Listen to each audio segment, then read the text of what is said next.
Awesome. I'm going to open it for anybody that needs to say anything they want to say because I've got about 1 minute left for me to knock this out. So bear with me just 1 second. I've been scrambling all day to get this right for everybody.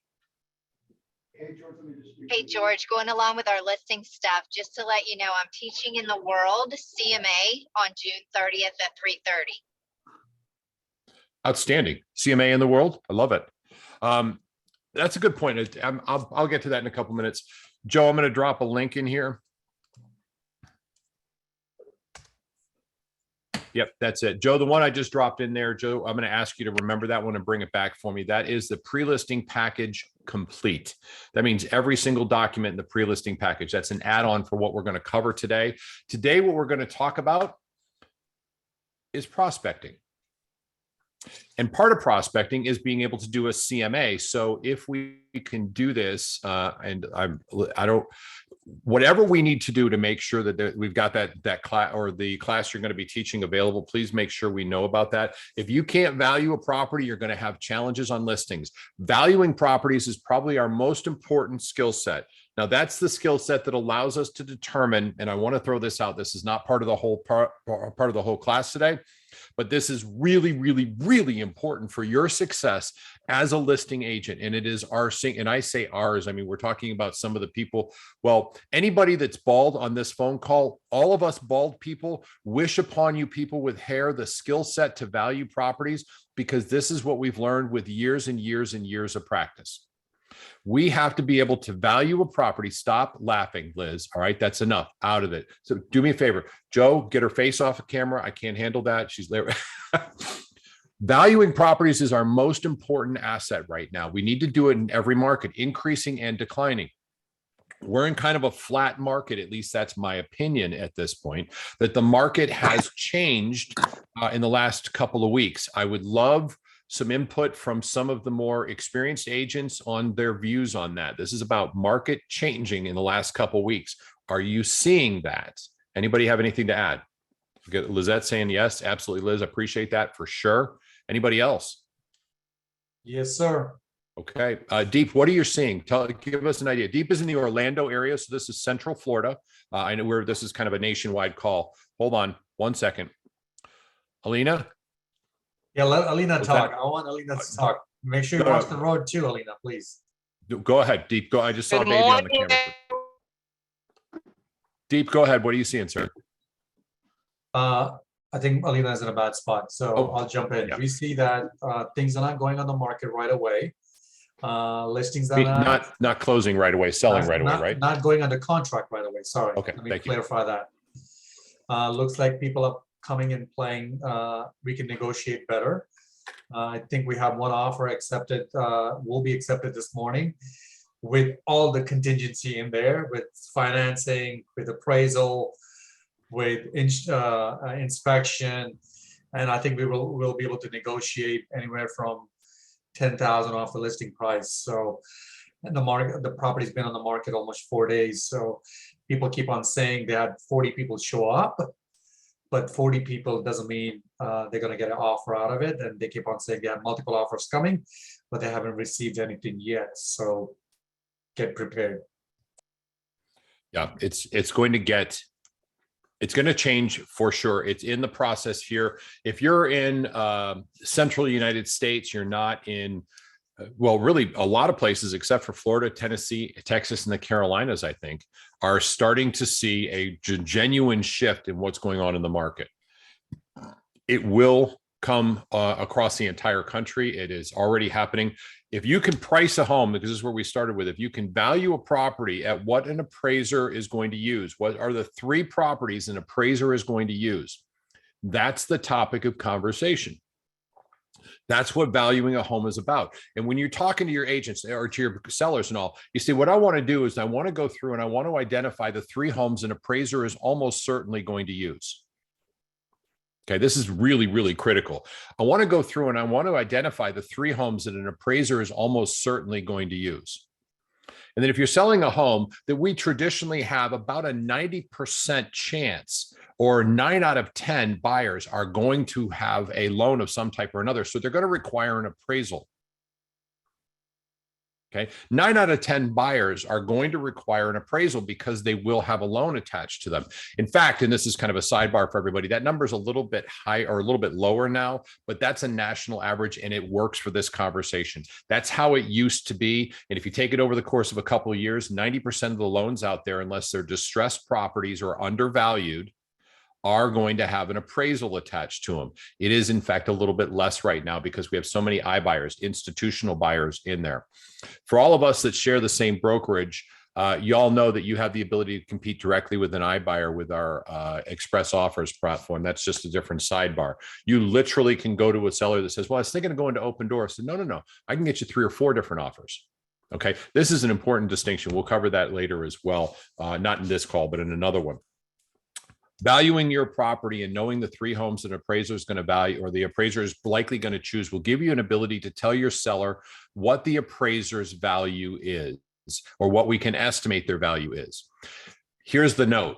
In a market that's going through a transition, normally, even a couple months ago, I would have suggested if we know it's going to appraise at 400,000, really anywhere from 4 to 450 is going to be fine price-wise. Okay. And that's about a 15% or no, excuse me, a little bit higher. Let's use 500 because it's easy. 5 to 550 is going to be kind of that range where I would be comfortable pricing the property if I know it'll appraise at, let's say, 500,000. Okay. That's a 10% margin that I'm adding to it. And that really isn't unreasonable in my personal market. Yours may vary a little bit. Here's what I want you guys to consider in this market as we start a transition to one that's changing. You are going to serve your clients much better if you can have a conversation with them that goes something like this. We've just determined how to do it. Joe, how to determine value. Determining value on a listing. Would you please do me a favor, put that down for next week's class? That's what it will be. Thank you guys. You just helped me with next week's class. We're going to go dive deep into the valuation process. I'm going to need somebody to help me with RPR because that's such a great platform. I'm going to use MLS and show how I go about doing it. So anybody that wants to learn about that, let me know, or that can help with RPR that knows it well. Let me know. I'd love to get a piggyback on there and show value grabbing from that too, please, because I'm not an expert on it. Damn it. I was just going somewhere with this.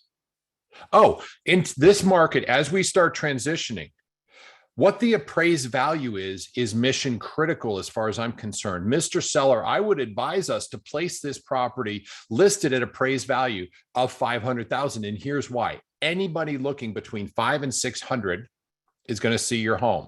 They're going to see it even if we price it at 540. The difference is they're going to know that this is a great value and we have a higher probability for higher pricing.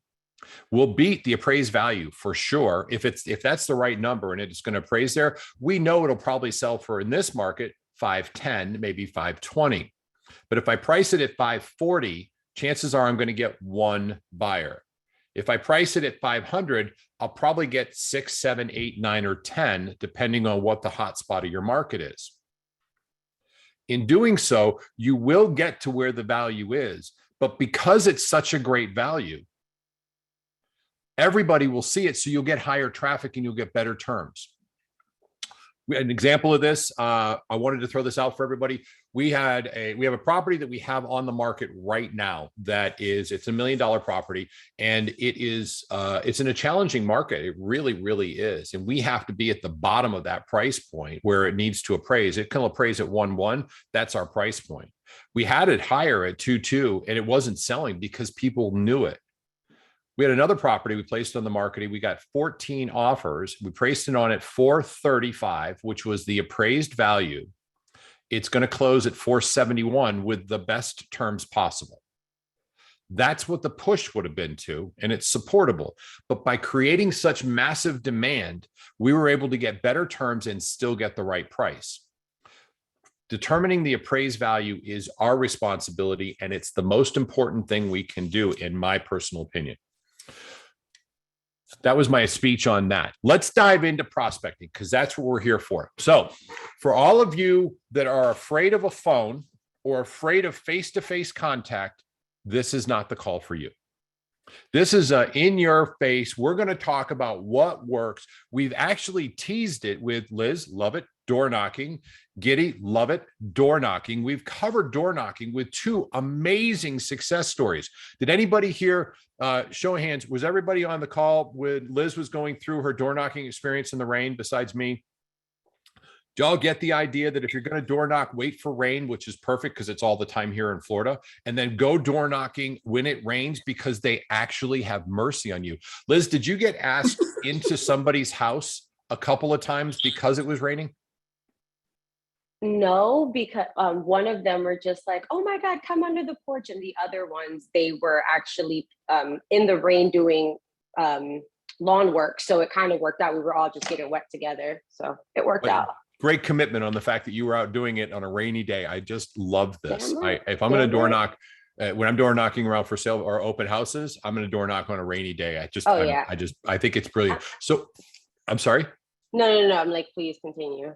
Oh, thanks. I love that was different. And you saw Giddy, she shows up with her challah bread. I actually have challah bread being delivered to my house today.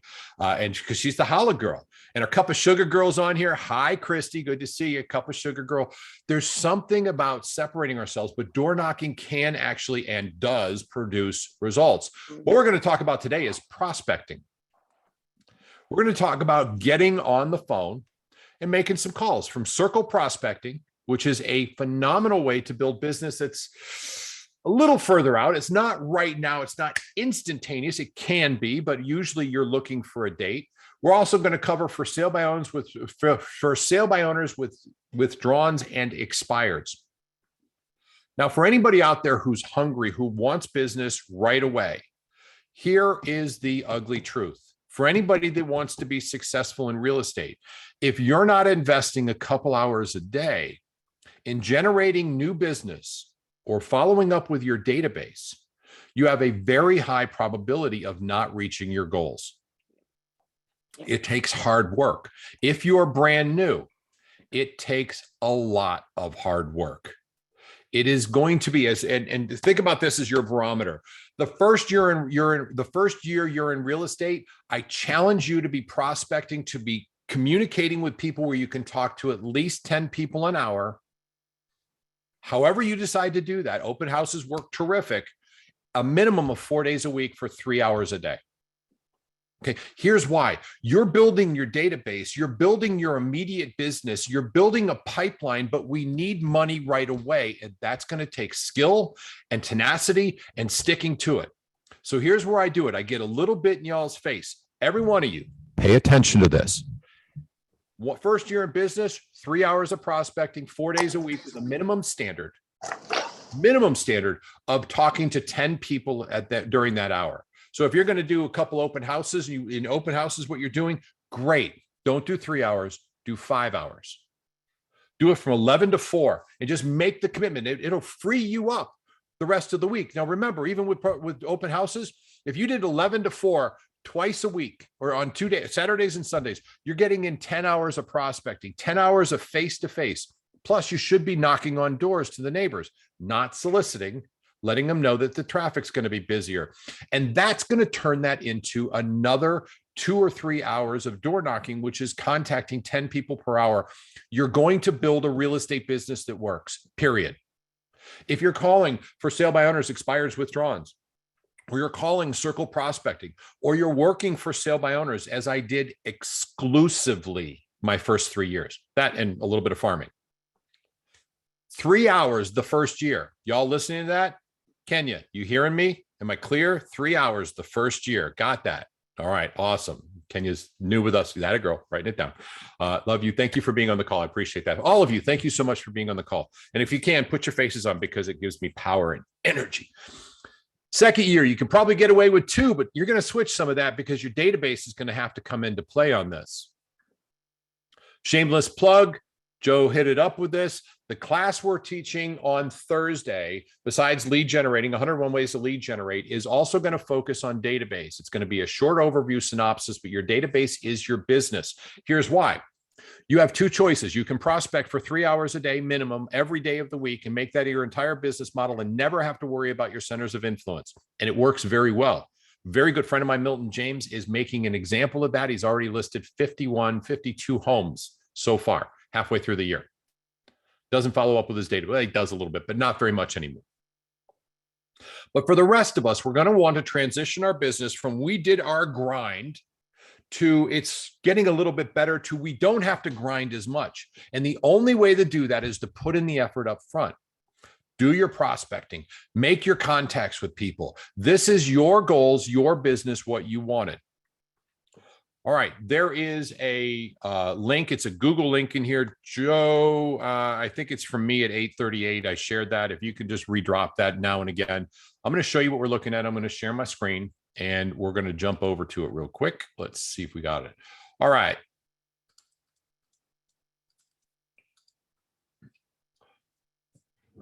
This is listing month, and we're going to talk about prospecting. Now, if you're going to do prospecting at a very high level, there's a high probability you're going to need some assistance. Okay. That assistance is going to come in the form of a phone call mechanism.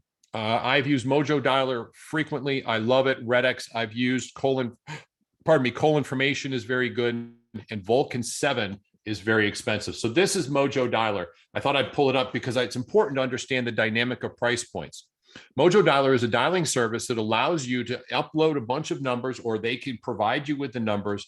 And in that process, you can have a single line dialing, or you can have a triple line dialing. Mojo sells is the email address, or there's their website if you want it. If you want neighborhood search, it's $49 a month. If you want FSBOs, it's $25. Expired data is $50. And these are all add-ons, and every one of them has it. If you're going to prospect at a very high level, you are going to need some form of dialer to help you get to 10 people. If you don't use a dialer, you will not get to 10 people per hour. I can tell you that. It takes too long to dial to wait to go on. You want to have dialers doing the work for you, save you a bunch of time. Redex has an opportunity as well. It's very good. Colinformation. If you click on this link, hopefully it will work. Maybe it won't. Huh, just lost my document. Bear with me a second, folks. That's not it. Well, I'll come back to that in just a couple seconds. These, the links that are in there will bring you right to the different dialers if you want to use them. What we're going to cover today is we want to talk about prospecting. By the way, this syllabus is available for everybody. It is in there. It is the Google feed that Joe just dropped in. Thank you, Joe, very much. I don't know why, but my Word documents decided to run away. Oh, hey, look at that. We're back and cleared it out. All right, let's go back to it real quick. So checking out your dialers, circle prospecting. Here's a full thing. By the way, here are some scripts. If you click on this link right here, prospecting link for scripts, it's going to pull up the link, or excuse me, it's going to pull up scripts for you that you're able to use. These scripts are stored in this particular website. I love Lab Coat Agents. They're great. If you click on here, you're going to see all of the best scripts available for hot markets, everything you need. I tried to make it one place. This doesn't mean it's exclusive, but this is here for you. Now, circle prospecting, you'll see these where the time frame, it's kind of right now business, and it's got very low cost except for some dialing software. It's a form of prospecting, and it's all about phone calls. It's about calling for sale by owners, creating a relationship. Sorry, that's the wrong one. Okay, so this is incorrect. Bottom line is I'm going to have to jump through this one. Circle prospecting actually takes a little bit longer, and it's calling around for sale by owners expireds, and I will populate that in properly. So the link will be accurate shortly. It's calling around homes that have just went under contract or homes that have just sold and asking them if they're interested in selling. But really what you're trying to do is you're trying to find out when they want to sell. What's the date? When are they doing? If you were going to sell, when would that be? Well, we're not selling until June of next year. Now I got some people, I know that they're selling. Y'all get this? If they tell you when they're going to sell, logically, we would assume that that's probably fairly accurate. Well, here's some information that we did, and I want to show you what it looks like when you don't continue to follow up. This, Jackie and I own. We had somebody that we brought on who was working for us, and he was literally doing the prospecting, which was great. His name's Brady Richardson. He's incredibly talented, very good friend. Love the guy to death. And he was doing a lot of circle prospecting as well as some expireds and withdrawn prospecting. In his circle prospecting, the mission for him was he wanted to know when they were going to sell. So we hashtagged everybody. If they said June of next year, it would be 2023 June. That's the hashtag, or that's the tag that they get. I know that's when they want to sell. Well, what we did is Brady said he was going to go out on his own, which happens quite frequently if you're going to hire somebody of talent and they're like, oh, I can do this myself, and he's killing it. We ended up following up with that about 4 years later. This is the truth. Jackie looked at this a year and a half ago. 75% of the people that told us they were going to sell sold within 2 or 3 months of when they said they were going to sell. Now, the important thing to realize is we had about 75 different identified people after about 4 or 5 months of him making these phone calls. And we didn't capture any of them because we didn't follow up. Now, it's a different conversation, but I want you to know that the numbers do support that it works. And your scripts are for objective is, of course, if you're interested in selling because the market is crazy right now, why wouldn't you? But also, when do you plan on selling? I will give you an idea that when you're looking at these scripts, infuse them with some humor if you can. If you can get somebody on the other end of a call laughing for whatever reason, even if it's because you go, listen, I know you don't want to, this is what I like to say. I know you're not interested in selling or your home would already be on the market, even though there is so much equity here. But since I have so many people that we're working with that really love Cypress Springs, would you please tell me when you think you're going to sell your home? Please. If you don't, my wife will kill me. And if they start laughing, you're halfway home. Now you come up with whatever you want to say, but think about this. If you're going to use circle prospecting, and I challenge you to consider this as a viable resource to your listings, to getting them. This is the game, folks. If you get listings, you win. The market is changing. Our skills are much more needed. For anybody not living in Florida, you are about to get a gift that is astronomical. Institutional buyers, Opendoor, OfferPad, Redfin, all the institutional buyers that are out there that are purchasing cannot survive in a declining market. Skill set will work. Why is my home not selling? They can't buy lower than the market will be, particularly if the market really starts to drop. This is where your expertise, your knowledge of pricing, your knowledge of negotiating. And for all of you out there, I want to make sure we're on the same page. If you think you're a marketing expert, you are full of baloney. Okay. Yes, you may be great at setting up the house and staging it, but that's not your skill set. You know why? Because the marketing's already taken care of it for you. We have IDX. It goes everywhere. It's on every website. Now, that doesn't mean you shouldn't imply that and talk about the fact that you are a marketing expert and your job is to position a home. That may mean that you're there for the photos for proper staging. That may mean that your descriptions are great, that you're phenomenal at copyright. You determine that. Jackie is a certified stager. Okay, we use that as a marketing strategy. But really what you're the best at is negotiating and helping the buyer bring the most amount of money to the table. That's where you make your value up. Don't any of you forget it. You are a negotiating champion. There is a book, Joe, in the website. Would you find it? I think it's by Voss. It's called, well, here's the name of the book, Never Split the Difference. It's by Richard Voss or David Voss, I think his name is. He is Chris a chief. What's his name? Chris Voss. Chris Voss. He's the badass son of a bitch. And the guy is just awesomely cool. Chris Voss, Never Split the Difference. He is a negotiator for hostage situations, was the top negotiator for the FBI, and now it goes worldwide. He's brilliant. Read him, listen to him. He's in masterclass. If you have opportunity, here's why. It's going to help your negotiating skills. And you need to call yourself a negotiating expert. And if you're not, my team and I are negotiating wizards. For almost all of you, we're all business partners. I'm part of your team. You can say we. You can say that, well, good heavens, Fred DeFalco sold, literally 10 to 20,000 homes. You think the guy knows how to negotiate? He's part of the we. Y'all remember that. Your skill set is you are a negotiating expert. What you make your money up, where you make up your money, is helping people bring more money to the table, making sure the terms are perfect. Of course, we market brilliantly. That's part of the listing presentation, by the way. We're going to jump into that a little bit deeper at a later call. I want to share my screen because we covered circle prospecting. Your goal is to find out when they want to sell. If they want to sell right now, terrific. But either way, your goal is to find out when do they want to sell. you will need a dialer to do this effectively. And by the way, all of these dialers provide you with the numbers for a particular area. So if you have a listing on 123 Main Street, I could go into, and I'll use Mojo Dialer, and I'm going to use the community set, and I'll do 123 Main Street. It'll pull up for me 500 or 1,000 homes right around there, and it'll dial them for me. I don't even have to think about it. I go, this is the address, do the circle search. Perfect, great, dial. And I'm on the phone. Okay. Now, sidebar. I want you all to know this, and I mean this sincerely. For me to be on the phone 5 days a week, which really meant 3.5 days a week for 3 years, which meant 3 years with as much time off as I could possibly take, because it was very, very hard work. Dina, is that an accurate statement to be on the phone on a regular basis all the time? Dina is a prospecting machine, and it is challenging to get yourself in that mindset. Here's what I want to tell you. If this is a course you're going to take, you only have 3 years where you got to do it. You're going to have to commit to at least 45 weeks a year where you're on the phone 5 days a week, which we all know means 3.5 days a week on average.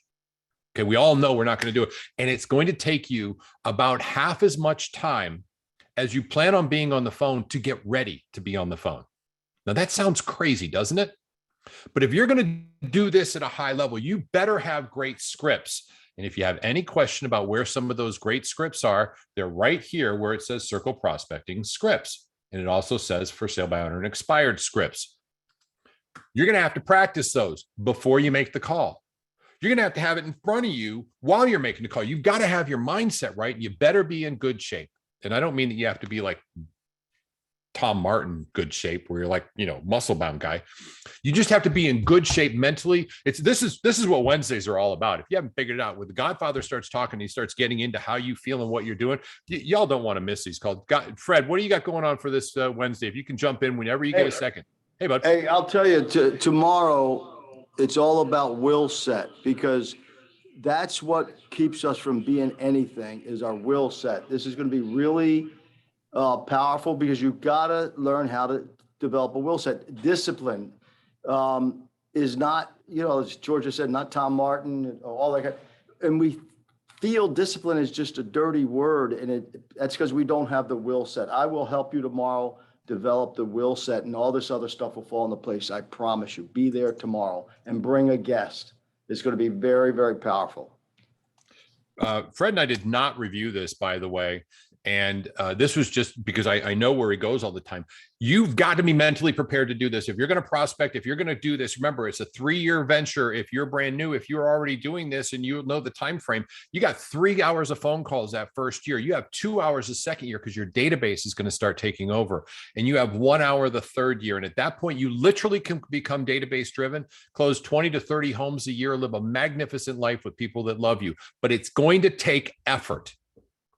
And you have to control the listing inventory. So let's get back to it. All right. So by the way, on Circle Prospecting, some of the pros are you're going to meet with somebody. You have an opportunity to have fun conversations. They're more enjoyable. You create deeper relationships. You're going to have to write thank you notes. Some of the cons of Circle Prospecting is there is some rejection. With any kind of prospecting, you're going to find rejection. What we're going to get into next, which is For Sale by Owners. Can you all see this on the screen? Does it show FSBO? Give me a thumbs up. Thanks, Deep. I appreciate it. For Sale by Owners, expires and withdrawals. There are scripts for expireds. There are scripts for sale by owners. I will tell you, if you are going to do expireds, it is a highly competitive market. I would challenge you to not venture into expireds with today's expireds, although you will want to do that very shortly. But go back a year from when a property expired in August for right now. A year ago, they placed their home on the market sometime between June and let's say March, and it didn't sell for whatever reason. The price was probably wrong. Well, I'm going to be searching my expireds, but I want to search them back a bit. Hey, listen, I know you placed your home on the market a year ago and it didn't sell, but the market's really changed. I think your value is probably there right now. When and what do you plan on doing to sell your home right now? And why isn't it on the market when you have an opportunity to get the highest amount of money you possibly can and give the freedom to do whatever you choose to do? That's not one of the scripts, but they're in here. This is a great venue where you can grab these scripts and you better practice them.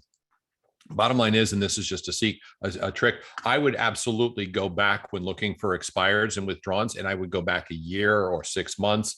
Y'all know that if something expires in September, chances are it was listed in June or May or March or April. That's just when it expired. It came off the market. There will be a bunch more of these. And expired is the same thing as withdrawn. You can do a withdrawn on there too. It doesn't have to expire. Same thing. What was the date? And then realize, when did they list it? Because if something expired in like December, chances are they listed it in September. You're going to have a different conversation. Hey, it seems like you probably just missed the market a little bit there. Y'all have to be creative with this because this is your business and it's something you're going to do repetitively. All right. This form of prospect is all about phone calls, about calling for sale by owners, creating relationships, calling expireds and withdrawns, and providing them with a value proposition. Now, what your value proposition is the current market and the price point right now. It will, of course, change. It has immediate business in it if you're calling expires. It has immediate business if you're calling for sale by owners. Withdrawns and expired. This is all about right now business. Are you ready to move right now? Yes, you will find some people who are not. Remember, we're prospecting. We covered prospecting 2 weeks ago on door knocking at the most high level, and that was basically farming. And we are going to be discussing farming at a much more in-depth level too. Door knocking around the listing you have is one way. What Giddy was doing was farming around hers. Both of them are massively successful. Remember, I always say to you, I would have no more than 2 lead generation forms, period. Database is a great one, but you're going to need something that's going to go on right now. If you have a maximum, it would be 3. If you're newer in the business, you're going to need lead generation that's going to create leads right now for you. That may be for sale by owners, expires, and withdrawals. And we're going to dive into for sale by owners a little bit deeper in just a minute because there's some things that people want on that. By the way, there are a fair amount of for sale by owners out there. There will be more. There are a fair amount of withdrawals and expires. There will be a ton more. Okay. It's coming. It's coming. It's absolutely coming. Here's a footnote. I have to say this because this is real important. We've noticed very quickly that once they raise the interest rates, and I've said this before, be prepared and tell your seller clients, if you have them, the same thing. Every time they spike up an interest rate, there's a 2 to 3 week, oh my God, the world is falling, and people freak out. And your showings drop to the floor, nothing sells. And then after 2 or 3 weeks, they're like, 6%'s not horrible. 9% is. They start adapting to it. We all got that with fuel prices. Y'all remember back, this is, I don't know, like 10 years ago, the fuel prices went up to $4. We're like, that is ridiculous. How can we possibly play this? Drop down to $3.50. We were all happy as clams. Now, the thing is, before it went up to $4, it was $2.75. So what the heck? We're seeing that right now. What's the pain threshold where you're like, and people get that. And then they're like, I can handle it. I'm cool with it. You see that in every time these interest rate increases. We're going to get another one soon. Be prepared for it. Tell your clients that. Be the expert. But that's a conversation. Listen, I wouldn't worry, Mr. Seller. Sorry, sidebar on this. I wouldn't worry, Mr. Seller, about the fact that we don't have any showings because here are the homes that are selling. I should cover that. Y'all want to see at some point how to set up your follow-ups with your listings? Joe, following week, how to set up follow-ups and weekly updates with listings. You guys are awesome. I don't even have to think. We just talk about stuff that's, God bless you. You make it easy. You guys teach this. I'm just here as a guest. All right. I'm going to jump back to for sale by owners, expires, and withdrawals because I do want to cover a little bit in depth about for sale by owners. Again, if you're calling these immediate business, predictable results after your skill is learned, it does take practice. Remember, an hour and a half before you start doing this. It's going to take you an hour and a half just to get ready to do it for 3 hours. I guarantee it. Okay. 50% of the time needed to be high skilled at this is going to be prep time to make sure you're mentally right. Maybe you want to get on the call tomorrow at 8:30 just for fun, just to see what the Godfather says, just to see if we can get some of those stupid things in your brain that are inhibiting your awesomeness out of your way. He's a master at this. The guy is in fuego. All right. Very, very low cost. And these are, of course, seller leads. Rejection is a part of this form of prospect. It requires hours of calling. It is a competitive market space, and it takes a high skill set. Now, the skill set is acquired by doing role plays and scripts.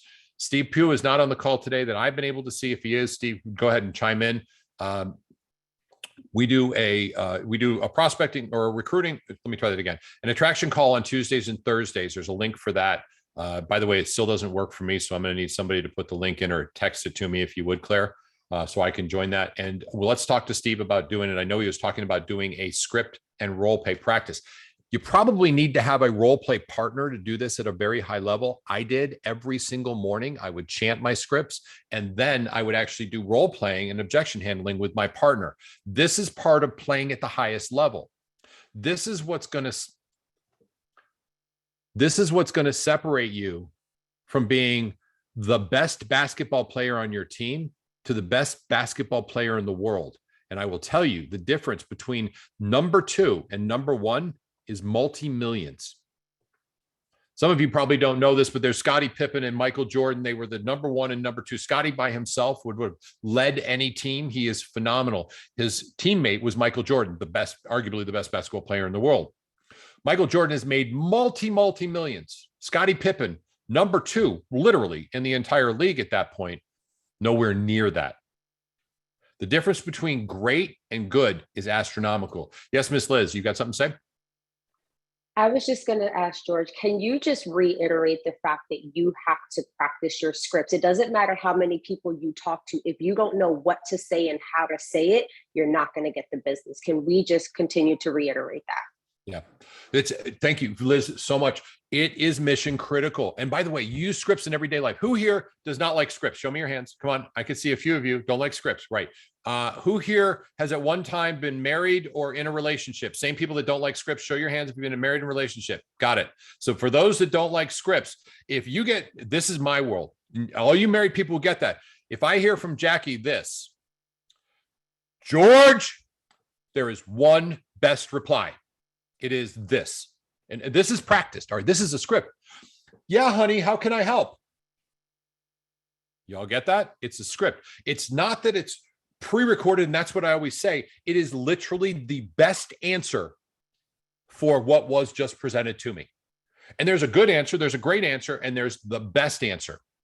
If you don't know what that answer is, if you don't know how to communicate, you're going to run into challenges in your success. And folks, I'm not talking about business that just falls in your lap. And I swear to God, I hope that happens to you. I'm talking about you going out and earning the business and becoming amazing, reaching your goals. That's why we're here. That's the whole purpose. Your goals, every one of you. I'm talking to each one of you. It's all about you. Your goals matter. You got to do the work. We're going to cheerlead for you. And you've got to practice your scripts for sure. All right. I'm jumping back to this, and we're going to wrap this up pretty quickly. Y'all are just like gluttons for punishment. Hey, George, can I just jump in 1 second? Yeah, go ahead, Fred. Because I have a gentleman here we're going to be meeting. You know, your analogy about the best basketball player, the better analogy, guys, is a horse race. How much does the number 1 horse win by usually? It's a fraction, right? Matter of fact, it's so close sometimes you have to have a camera. That's no different in real estate, developing a real estate practice. You don't have to be a Michael Jordan. You don't have to be great. You just, because when I won the first year, I didn't know it at a breakfast as a young kid, 23, the number of listings taken in a year, which was about 58, I didn't know it. I got the award and I looked out and I thought, and I said, oh my gosh, it's not that I'm good. It's just that everyone else is so bad. I hate to say this, but our industry, there's only 5% of the people that are doing these kinds of things George is talking about. So you just get in the race, get that thing that George just downloaded, get your listing kit order, and you're going to be way out and you're going to win the race. And you may not hit the first, but you'll definitely come in second. And that purse pays fairly well as also. So huge. Don't think you have to be this great listing agent. I mean, you hear George and his enthusiasm. He's that way now because he went through the pain he's talking about. And that's where we lose it. I can't be a George Philbeck. I can't be a Fred DeFalco. I can't be Liz. I can't be. Stop it. You don't need that much to win this race. You got just do what he's saying. And you got to listen to the old him when he first started and keep hearing what he's telling you, the pain, that investment up front. So you can win this by that fraction of it. That's all you need. Thank you. See you tomorrow. Will set. Fred, love it. Thanks, Godfather. I appreciate it. I know you got an appointment to go to. God bless you, man. All right, folks, let's jump into it. We're going to hit, we've covered the circle product for sale by owners, expires, withdrawals. How do I do it? Get up early, get prepped, get ready, practice your scripts for sure. Chanting your scripts makes great sense. For those that don't like scripts, I get it. Once you internalize them, they start to become you a little bit. You start to change some of the things, but I promise you, you want them in front of you. I have one in front of me on one of those big boards so that you don't have to miss it. Now, for an hour or so, I can do it for sure, but the room isn't set up for it. And the truth is I'm wearing shorts. So that's why I'm not doing it, because we're on a Zoom call. Bottom line is, though, that you should be standing up when you're doing this too. Mark, as soon as I can, I'm finishing the call. All right. Sorry, it's one of our partners and he needs some help on something. So I said I'd get back to him. There's just a lot to it. And if you're going to do it at a high level, you're going to have great success. If you're going to do it at a high level, you're going to have great success, and it takes tenacity. And what does great success look like? Well, it may look like 10 or 15 listings, which is great. But if you're doing that at a high level and you've gotten there and you've got it on your schedule and you know you're prospecting for 3 hours a day, sorry, that's how it works. One of those hours afterwards needs to be working on your business, because you're going to need more. How's your listing presentation? How are you set at a moment's notice to get up, get out, and go to a listing?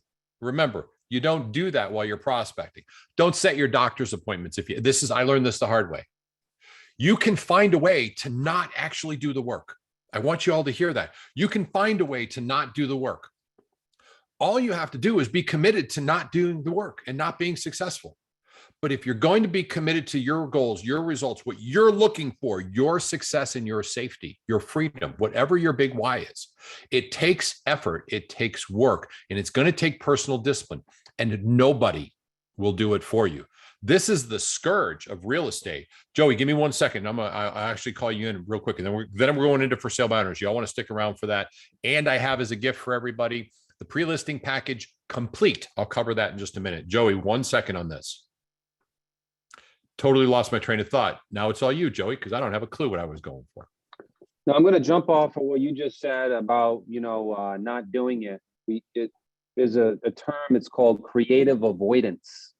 And we're working on the listing packet. We're working on spreadsheets. We're working on things except for actually making the phone calls, the things that actually make you the money, right?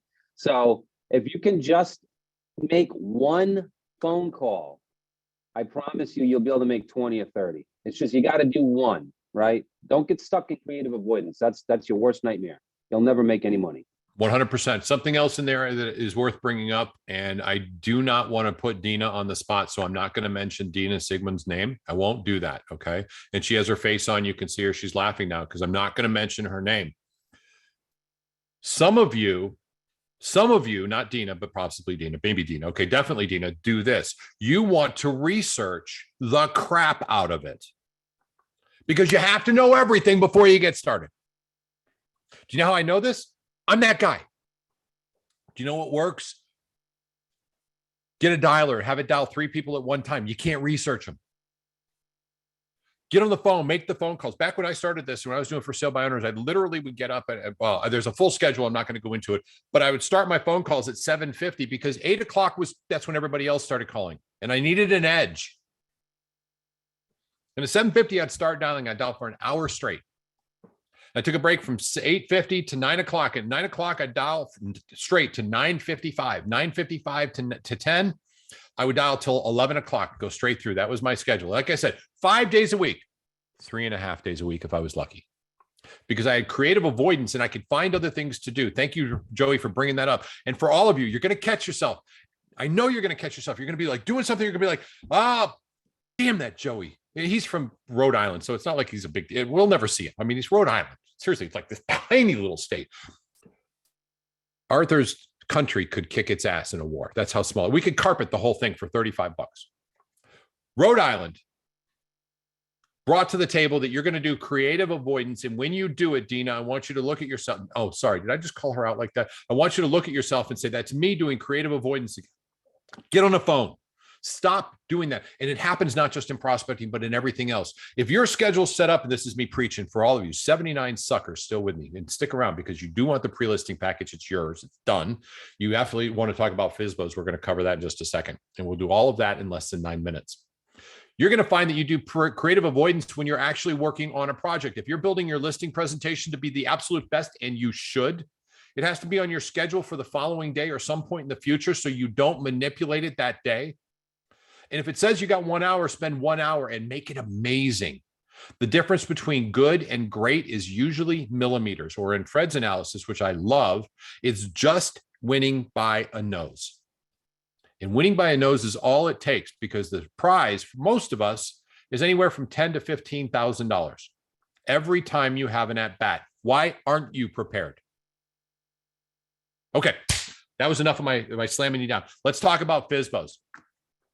This piece of paper, this document that's called listing, is actually in the chat. Joe, I want you to drop this one, the listings, listing month prospecting. I'd like you to drop that on the front page of the gpsglobalpartners.com. That's our website. It'll be on the front page, bottom left. It says daily downloads. Joe will have this locked in there for us, so you can actually pull it off of here in our chats. And if you're driving and you're not able to, go to the GPS Global Partners, bottom of the page, left-hand side.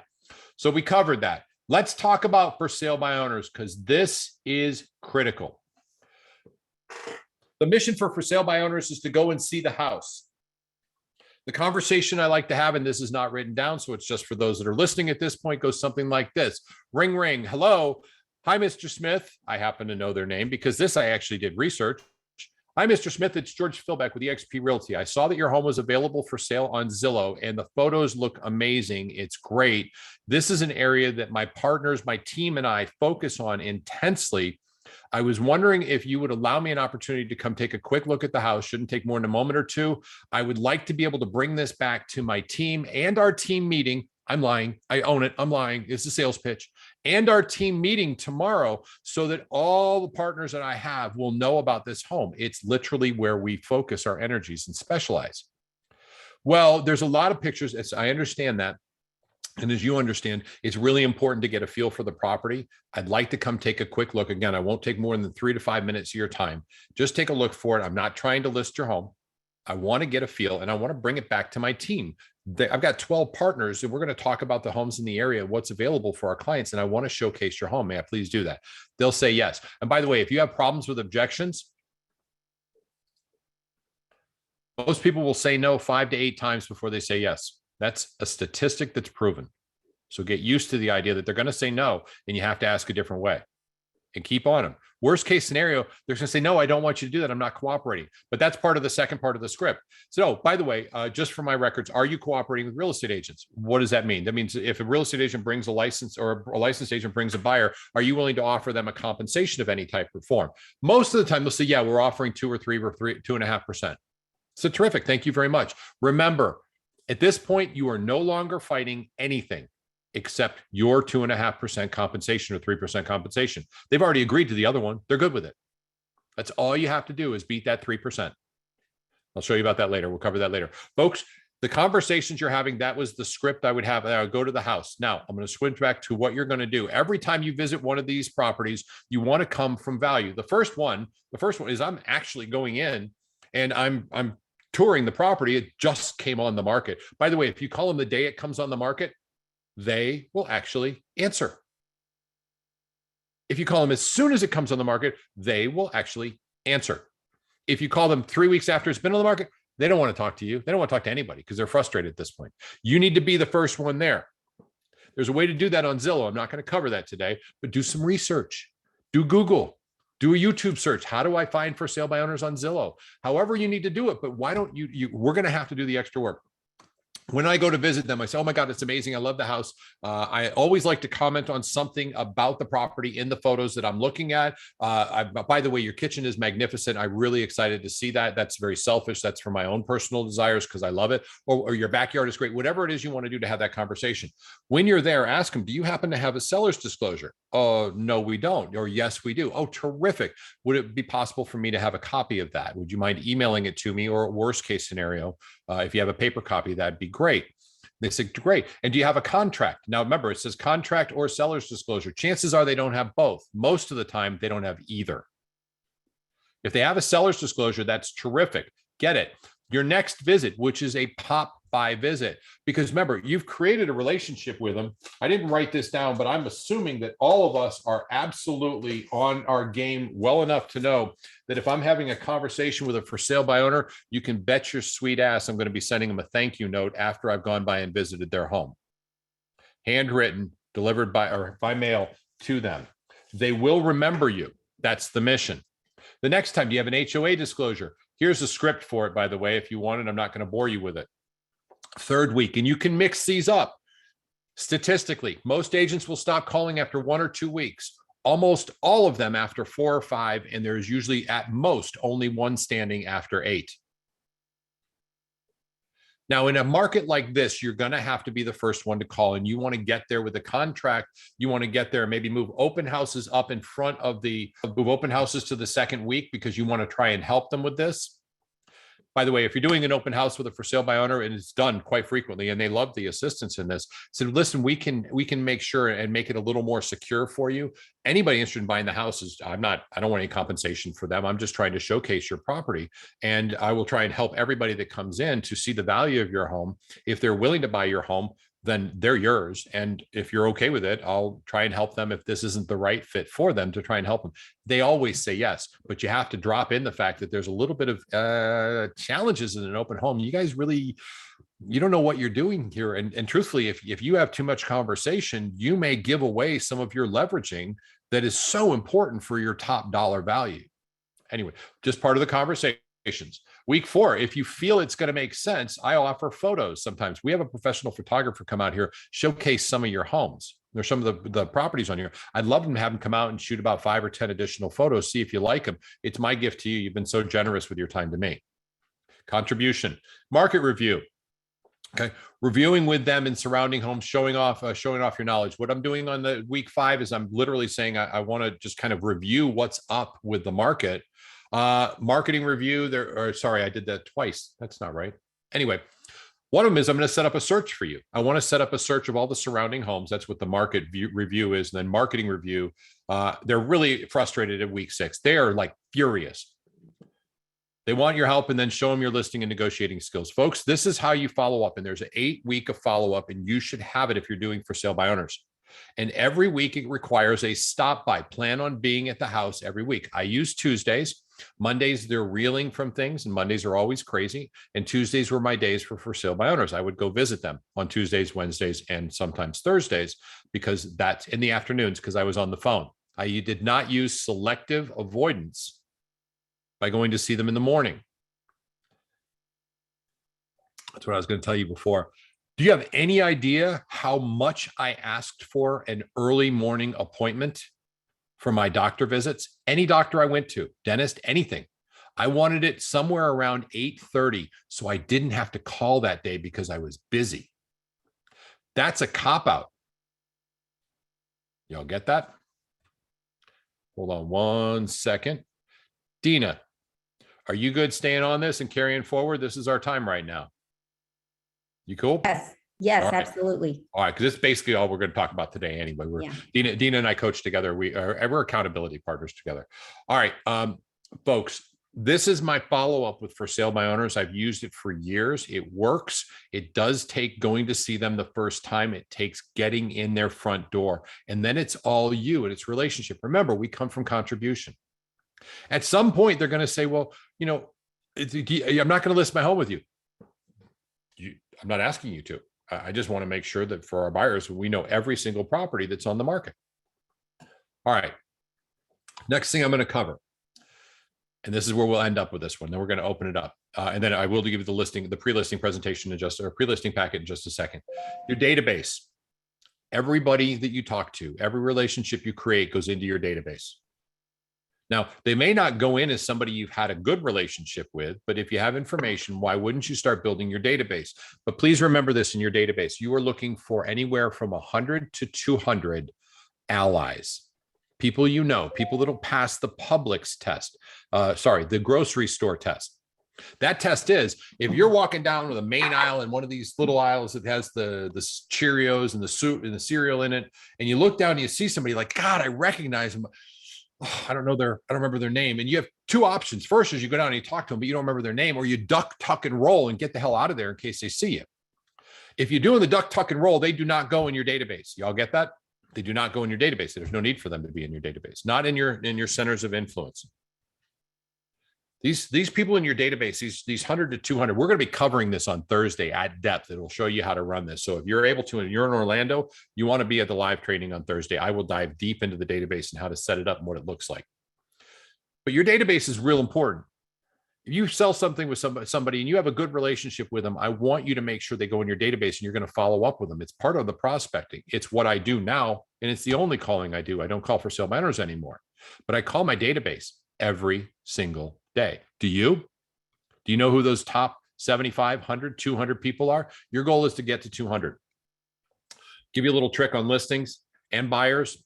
Remember this, everybody here, remember this. When you're dealing with a buyer and a seller and a listing and you're having a blast and you're having so much fun and it's like it's a seller and it's well, let's use it as a buyer because they're actually going to stay in town, which is kind of cool. And it's a buyer and we're going to do the walkthrough. We've done our scheduling. All right, we got our pre-approval. We're all set. We're ready to go. Clear to close. Terrific. We're going to do our final walkthrough. This is great. We caught the night before. We're going to do the walkthrough that day. We go to the closing. We're going to do the closing. We're at the closing. We're in the closing. That's terrific. I can't wait. This has been so great. Amazing. Successful. Congratulations. That's great. And then this is what they hear for the next 3 months.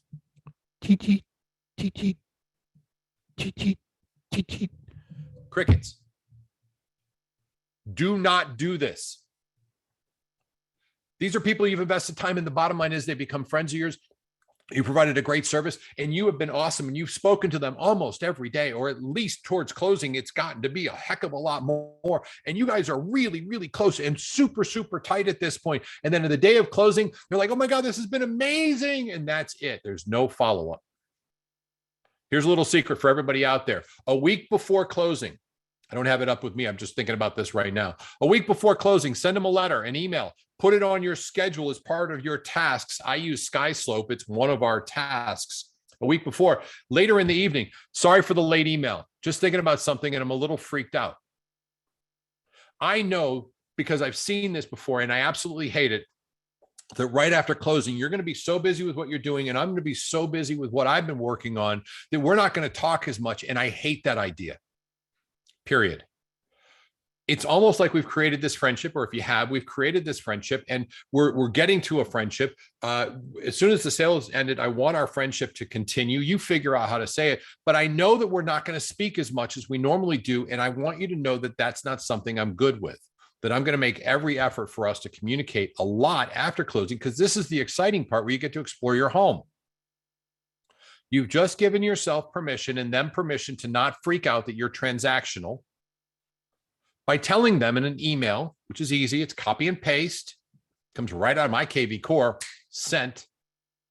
By the way, they have to actually be in KV Core to actually have that work. I'm just throwing that out there. I actually use my CRM as a software. And once I do that, I won't be transactional when we end our call, when we're over. It won't be transactional or end our relationship. It's not transactional. They don't go, oh my God, there's this great loss. Remember that. It's important. Okay. For all of you that are still here, God bless you.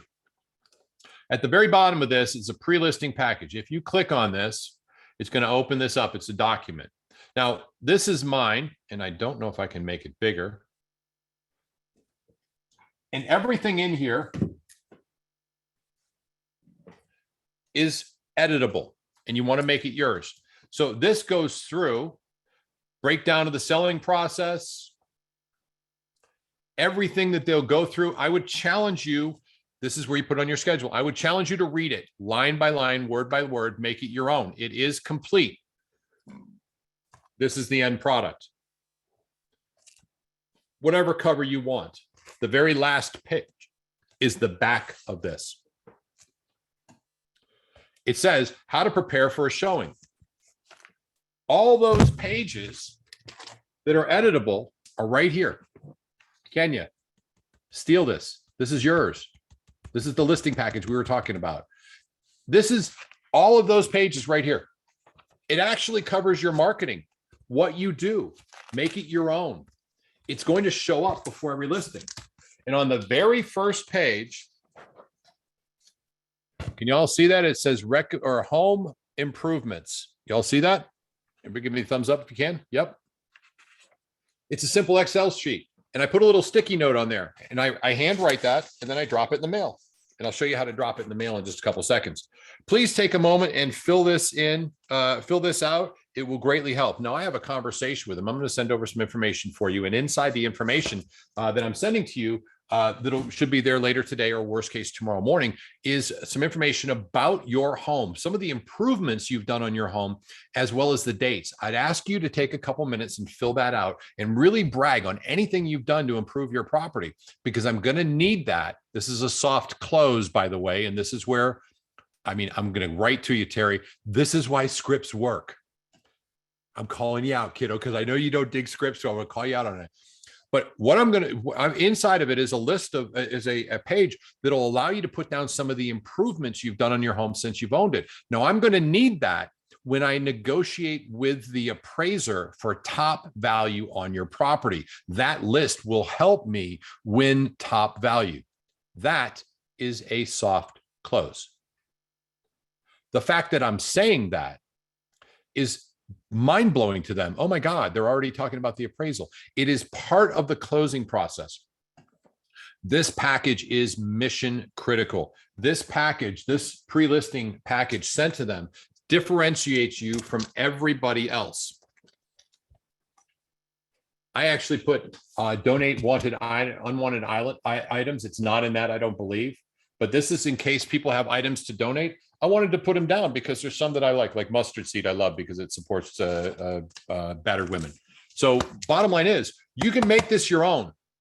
But if you don't have 5 or 6 of them sitting right up here where you can literally grab it, write the little sticky note and put it right on the front so you can talk about it, and then drop it in the mail, or I don't know, Uber it. If you use priority mail and you're listing somewhere in your neighborhood, if I drop it off today at about 1:30, it will be there tomorrow morning. How cool is that?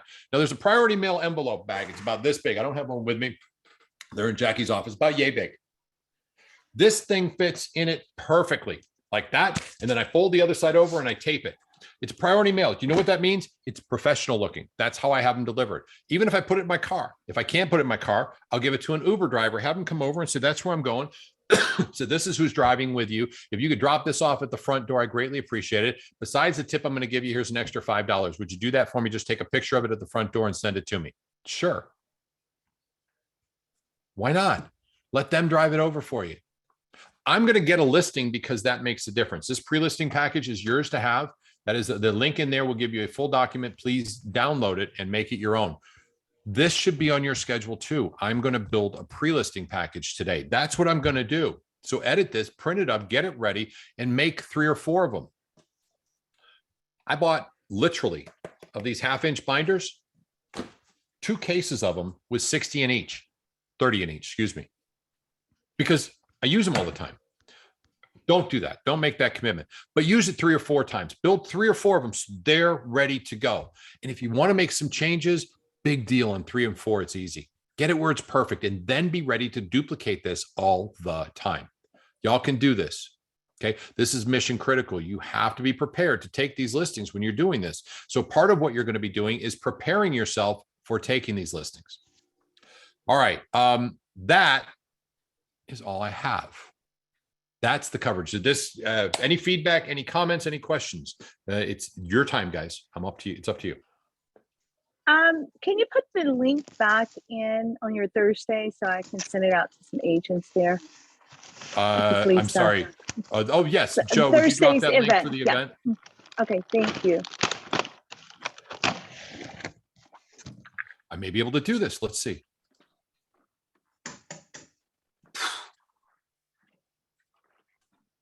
Look at that. I think I did it. Nope, I didn't do it. Joe, would you mind doing it? Joe did it right above yours. All right. Thanks, Oh, Joe. Appreciate it, perfect. brother. Much better than I am. I was just experimenting. Was this helpful? Did this guys give you an idea of what's coming up for you've got to do it. Build your numbers. Build your numbers. It's everything in this. Real estate is a numbers game. That is the absolute truth. Listing package. Sorry, I want to get to this in 1 second. Melanie, the listing package, the pre-listing package link is in the document. The document is the Google Docs that I just dropped in there as well. It starts off with docs.google.com. That's the list. That's the document. It's also available for anybody on the GPS Global Partners front page, bottom left, daily downloads. So you can find all the links, and that document has hot links in it. So hopefully that helped, young lady. Was this helpful? Did anybody get something positive out of this that they're going to actually put into play right now? I'd love to hear some positive feedback on it. This is really, really good because that's exactly what I'm doing is just prospecting right now and learning about this. So having the scripts, having the creative, the creative procrastination. What was it called? Creative distraction. I forgot what it is, but that's exactly what I have. Yeah, I forgot the name of it too, but I know exactly what it is. Yeah. Creative avoidance. Creative avoidance. I have that. So I always have to have everything perfect. And so that's just like something that I really got to overcome, but this was really helpful. Real quick, George, what is like the best time for you to start prospecting? Well, you really shouldn't call anybody till 8 o'clock in the morning. So 7:50. Okay. Okay. There's no bad time. My friend who is extraordinary, John, I'll call you in just a second, brother, who is amazing at this, calls at 10 o'clock at night. And he's, what are you doing? Call me so late. You want to sell your house tomorrow, right? It's completely up to you. I would push the envelopes. You don't want to be massively offensive. Normal times, it's our best. 8 to 9, you're going to get the most people answering. 9 to 10, less. 10 to 11, less. I usually average, when I was dialing and I was doing hand dialing, I would average around 12 people from 8 to 9, about 10 from 9 to 10, and from about 7 or 8 from 10 to 11.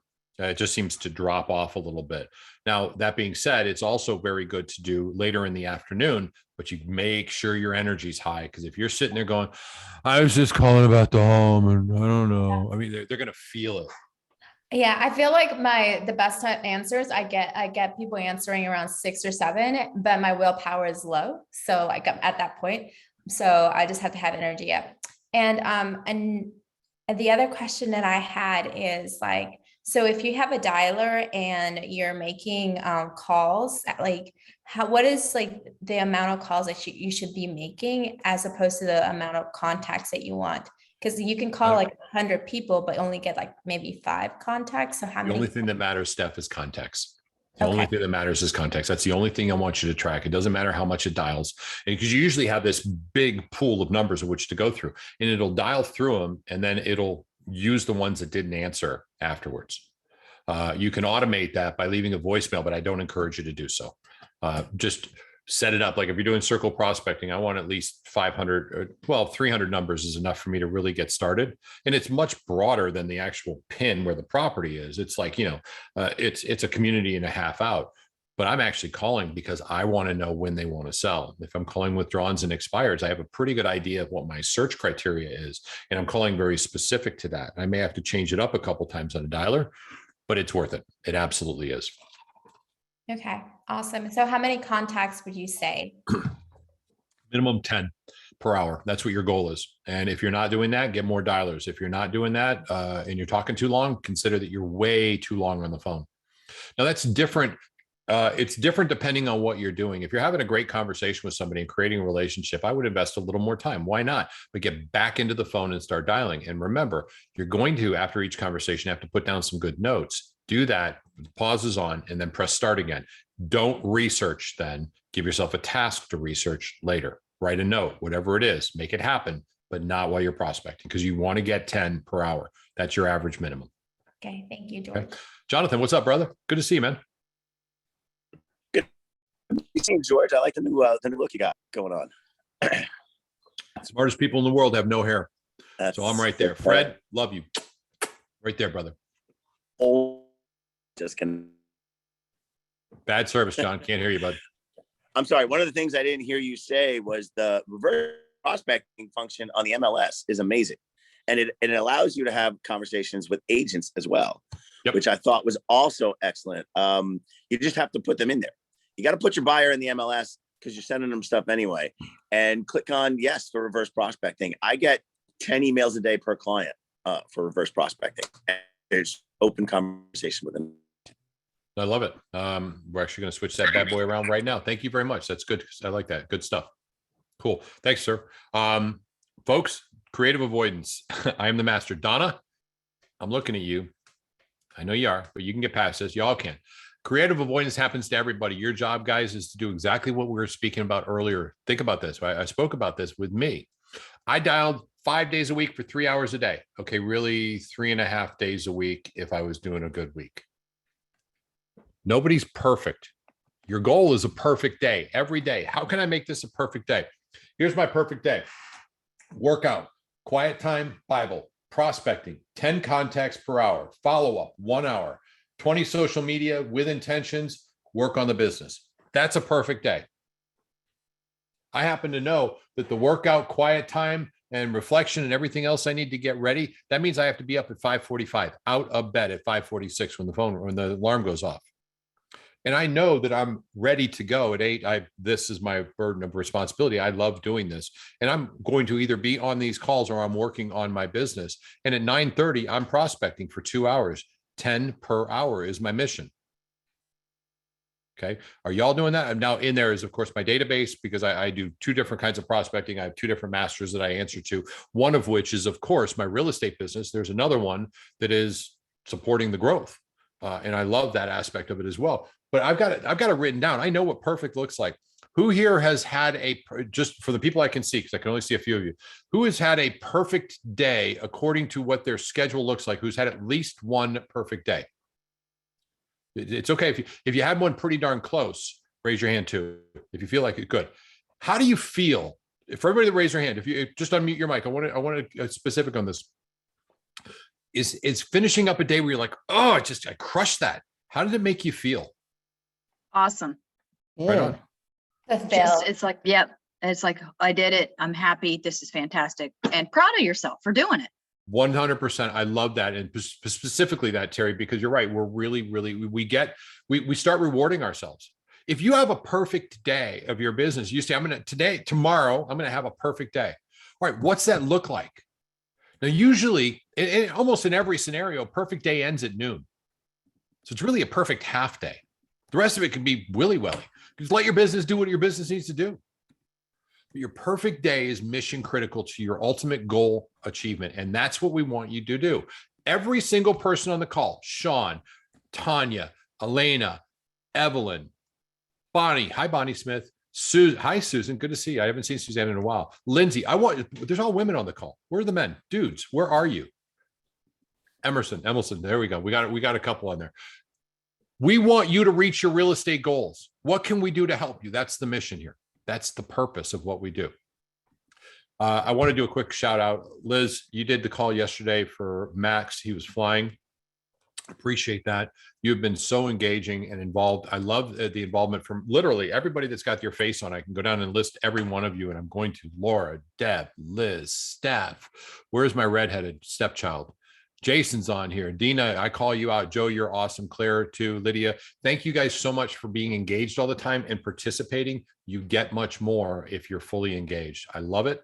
This is about your mindset. This is about your business. This is about you reaching your goals. So success shows up at your door and you get to do what it is that's important to you. For all of us, I'm fairly certain, if somebody gave you an unlimited supply of money, truthfully, would you still be selling homes? Yes or no? Okay, we got one yes, 2 yeses. Y'all, you're better people than me. You give me an unlimited supply of money, I'm not selling homes. I'm building houses for poor people. I'm on a boat sailing. I'm spending all the time with my kids. I'm taking my wife to Italy. No, that doesn't mean I don't love real estate. But the truth of the matter is, for me personally, and perhaps for you, it is a means to an end. And I have big ends. Didn't sound right, but you know what I meant. I have big aspirations, and it's going to take work for you to achieve them. And it'll give you the freedom to do what you want. Some of us have a desire to just crush this and build the biggest team in the world. Got the t-shirt, had sold 997 homes in 1 year. Pretty good year. Okay, I know what it looks like. I don't want that anymore. I'd rather help you reach your goals. That's my passion. but you have to want to help yourself even more than I do. You have to be committed to your success. Every one of you, blindly, ambitiously committed. And a big why will do it. In fact, a big, horrifying, scary why will do it even more. People will do more to avoid pain than to gain pleasure. I had, and this is for all of you, I was the general manager of a large restaurant group, that very high-end seafood restaurant. I'd done that for quite a few years, been in restaurants my entire life. The general manager, or my direct report, I moved to Orlando, didn't know anybody here, and was opening up the McCormick and Schmick restaurant here. My direct report, I'm not going to mention Dave Jenkins' name because that would be inappropriate. I'm not going to mention he worked for the Chart House because that would be inappropriate. Decided amongst themselves that at 65 years old, bald-headed, doesn't mean he was brilliant, bald-headed guy smoking a cigar when there was still no smoking in restaurants, hitting on my 18-year-old hostesses and servers, soliciting them to come up to his apartment or to his hotel room, was more than I could handle for sure. So I called and I reported him. And I said, what are you going to do? They said, well, we'll get back in touch with you. So 3 days later, I called them back. I said, what are we going to do?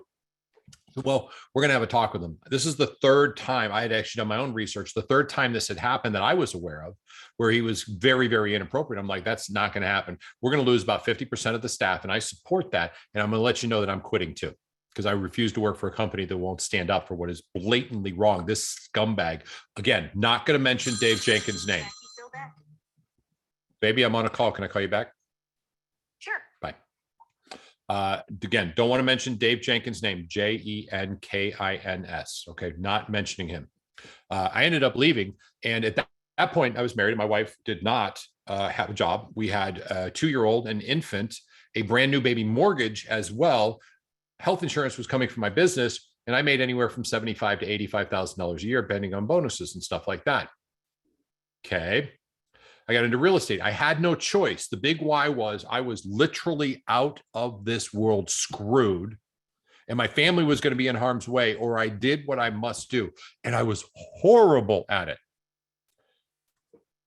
My coach said to me, hey, here's a phone number, a bunch of phone numbers, go make phone calls. So I went in and I started making phone calls. He came back an hour later. How'd it go? Because the first call was really, really tough, but the second one was pretty good. He's like, well, what about the third one? He goes, I didn't get to the third one yet. I made 2 calls. Okay, I got better at it, a lot better at it, because I practiced it and I didn't have a choice. My big why was so big that I had to do it, or my family would have been in harm's way. What's getting you to push through this? What's your big why? What's your big dream? I know if I ask Liz, and she's going to say something about this, she wants like massive. She was on a great team, left the team, and then kicked the crap out of real estate. I'm so proud of you, Liz. It's awesome. Floor's yours. I told my big why story. So I think I kind of just wanted to talk about that because I find that new agents, that when they're getting into this business, they really and truthfully don't know what their why is. And I'm not going to lie, I've been in the business for 4 years now, and I didn't know what my why was. I had to dig deep. I took all of these different classes, and I would see people crying in the room when they were talking about their whys. And I was just like, well, I don't know. And then I had to psychologically dig into my mind as to what the pain was. And for the 44 people who are left on this call, I will openly tell you, I'm never going back to an abandoned building, guys. I pointed this out on Grit the other day.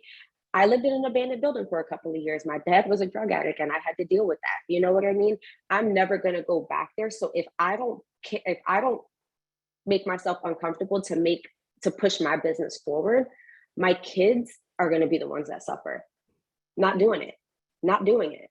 I will never allow my kids to go with what I went through. And my husband wasn't mentally there when he lost his job. So I had to take it upon myself in order for me to push my business forward. That is why I go so hard every single day. You have to know what's the true pain in your life it's going to keep you motivated every single day. That's just what it is. Love it. Thank you very much for sharing that. I genuinely appreciate it. folks, I got to hop off and we're going to have to end the call because I have another call coming up and I use this Zoom link. Have an amazing day. Thank you for sticking around. Remember, go out and tell somebody you love them, that they're important, that they matter. It is mission critical to do so. You're going to change their lives. It makes such a big difference. The worst thing that'll happen to you is you're going to feel better doing it. Just like having a perfect day. You feel amazing. By the way, here's a little secret for the people that are on still, these 34 people. So stick around. When you have a perfect day, it's over at noon. Go do something you love. I used to go play golf. I used to go day drinking. I'm all for it. Although it will ruin your next day if you go day drinking. I'm just throwing that out there. If you go day drinking, your next day is not going to be perfect. I'm just saying that's the truth. But go play golf. Go do something. Go shopping. Go. It doesn't matter what you do. You earned it. Have fun. Sit at the pool. Eat a bonbon. Whatever you want. You earned it. I love you guys. You're awesome. Thank you for being here. Great God call. bless you. Thank